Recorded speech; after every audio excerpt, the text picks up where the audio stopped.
Manhattan prosecutors on Thursday delved deeper into the hush money deals at the heart of Donald Trump's criminal trial.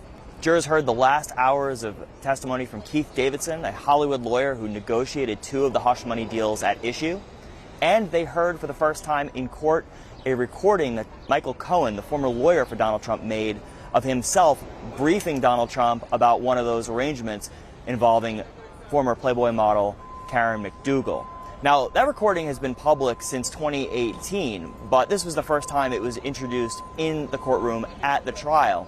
Jurors heard Michael Cohen talking to Trump about having to set up a company to take care of a situation involving the former publisher of the National Enquirer, David Pecker. Pecker had made a deal with the Trump and Cohen and ostensibly the Trump campaign in 2016 to be the eyes and ears looking out for negative stories about Trump.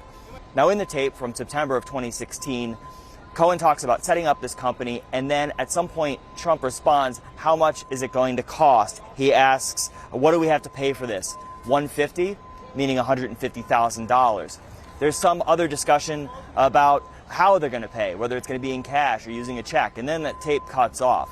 Jurors listened intently, and they followed along with a transcript that was shown on monitors in front of them in the jury box. Trump looked incensed as he listened to this tape, listened to his own voice, and followed along, leaning in, looking at the monitors in front of him on the defense table.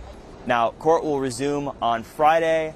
There is a witness, a forensic analyst, who looked at Michael Cohen's cell phones and extracted evidence, including that recording that was played in court.